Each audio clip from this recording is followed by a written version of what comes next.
I were grabbing pizza at a place pretty much down the street from where we are now when he looked over at me and said, "Ashlyn, I don't know if I could do it. I don't know if I could be in your brain for a day because I feel like you have at least one new idea every single day. Isn't that exhausting?" I blinked and I looked at him. I said, "Do you think that's every single day? Try like every single hour, every single 10 minutes it feels like." I'm guessing as a creative or an entrepreneur, that's not too far off the truth for you either. Today, I want to talk about one of the 6 things that I do every single day and my dogs are scratching at the door. Today, I want to tell you about one of the 6 things that I do every single day in my business to help keep this squirrel brain on track and going in one lane at a time, and that is tracking my time.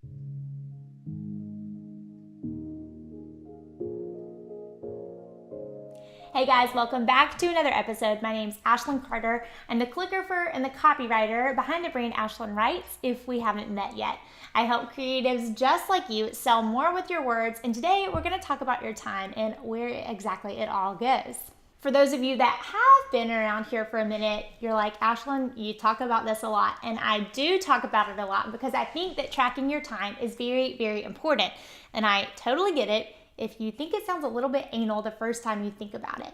That was the case for me as well. I'd scored my dream job when I got out of college working at a full-service marketing, PR, and communications firm when I realized I had to track my time to the quarter hour. So every 0.25 of an hour, I had to bill to a client. And at the end of the day, I had to have 7 hours worth of billable time towards those clients. That's how the whole agency ran and figured out how we could keep the lights on, right? And pay the bills at the end of the day. So after I allotted those 7 hours towards client work, hours 8, 9, so on and so forth, I could put towards other things: education, lunch, just hanging out, any kind of pro bono work that I wanted to do or take on just to learn. I even remember one time when I worked in the agency, I was folding my laundry and I had a moment where I thought, I bet I can get this done in a 0.25, a quarter of the hour, 15 minutes. That was when I realized this was really in my bloodstream and I had gotten so used to tracking my time. So I definitely had to get out of that a little bit. But it's funny, when I started my own creative small business and I left corporate, it wasn't long before I started tracking my time again. I just naturally did it as I brought on my own clients and I was quoting them prices on how long it was going to take me to finish something. I wanted to see if that's what I was actually doing. Or was I giving them prices and then working so much more to be able to deliver on that? Was I getting paid what I was worth? The more I got interested in this, I picked up a few books by my writer crush, Laura Vanderkam. I'll list them below, but 168 Hours and What Successful People Do Before Breakfast were really helpful with me as this light bulb started to come on.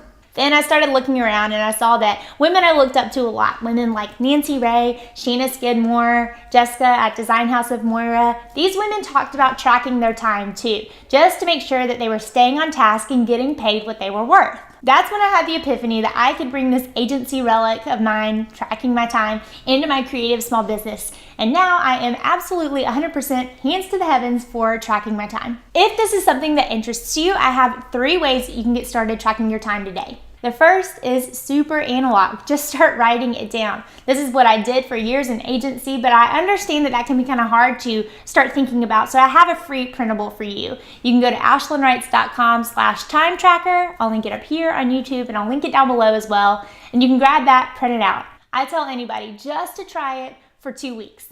That's all it takes to get started.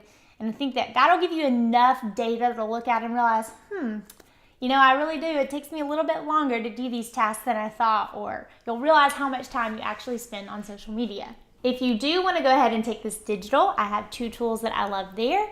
They are Toggl and HoneyBook. I use Toggl on my own just to track how long projects are taking me, but we also use it as a team. And I'm going to show you a little bit more of that behind the scenes and show you the computer, but essentially my contractors and my teammates are able to log their hours because I pay them a certain rate, an hourly rate for their time. And once they put that in, then we're able to just pull the numbers, send it off to my bookkeeper, and then she goes and cuts the paycheck. So that's pretty easy, and I really enjoy that. But I also want to show you HoneyBook, which again, we'll go over to the screen. HoneyBook is my fantastic client relationship management tool that I absolutely love. I've linked a couple of videos below and I'll link up here on how we really integrate HoneyBook into our business. But just recently, they have launched a tool that helps you track your time. So if you do bill your clients per hour, you're able to immediately put that in and get that into the invoice, and it's pretty easy as well. Let's hop over to the computer now and I'll explain both of those tools to you. All right, let's take a quick peek at Toggl. So this is the basic interface before you really hop in. So I'm already logged in and I'll hop over here. It's pretty easy, but I will admit it does look kind of confusing all at once. So essentially what you do is pop up here to enter in your time. And the thing that I most like about it is that you can see how much you give to each individual thing. Some days I do get really into this and go ahead and track like personal things as well, but mainly I want to get in client work and basic admin tasks and marketing tasks to see how much time I'm spending on certain things. So I've got a lot of things already entered. Here's a few ideas of different projects you can add. I also have a personal workspace where I have those personal tasks I mentioned. And the thing I like too is that you can add in client names and tags, which I will also show you how I do in HoneyBook, but I do like that. So here's a live example of me entering in some time. I started, let's see, I'd written it down. I usually write it down on a piece of paper next to me. Okay.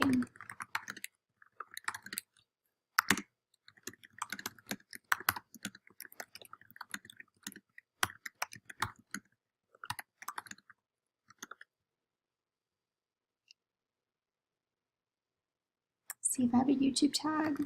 Oops, I don't. Okay, so this is good. I want to start tracking a little bit under marketing how much time I'm spending in YouTube. So I'll probably go back in this week since I'm starting to spend more time on that. I really do want to see how much time is going towards it. Command enter, creates it, and that started around 10 a.m. and sure. I'll say, because this is B-roll too. Check. You could also set it up as you go. I think a lot of people do this. I'll be honest, I have set it up in the background and totally forgot it was running. So it's easier for me to just write things on a sticky note next to me and then go in and load them at the end of the day or during like lunch break. And that is how Toggl works. Here's how time tracking looks in HoneyBook with their new features. So this works really well if you bill clients to the hour. I kind of talked about that at the beginning of this video.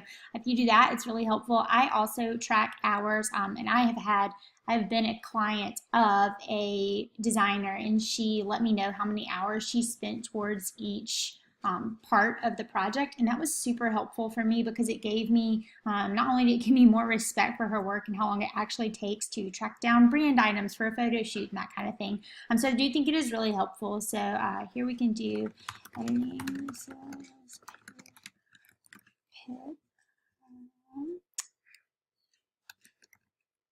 and then if you did have an hourly rate, you would pop it in there. I mean, sometimes I do this because I know what it is, but if it's non-bill, I usually, because I'm project-based for a lot of things, so I know that they bought my time, so it's my fault if I go over the time, if that makes sense. I'm the one that has to keep track of things and make sure I'm staying within project scope, whereas if I were tracking to the hours, that's a whole nother conversation for another day, but that is how you bill or non-bill time, and you can write the date that you did it, and save the entry, and it logs it in. So that's really helpful, and that is a great way to keep track of your time as well in HoneyBook. So there you have it. Time blocking and chunking my time really helps me stay focused. If you're interested in the psychology behind that at all, just Google task switching. It's pretty interesting. One more bonus tip, as we mentioned the Google, hop in there and Google countdown timer. If you are a little bit competitive at all, that can be kind of fun to put up in the background and watch it track down as you're trying to complete a task and see how fast you can get it done. As always, I love to hear from you, so comment below if there's a specific tool or training that you want to hear more about. Give this video a like if you found it helpful, and hit subscribe, and I'll be back next week with an all-new training for you.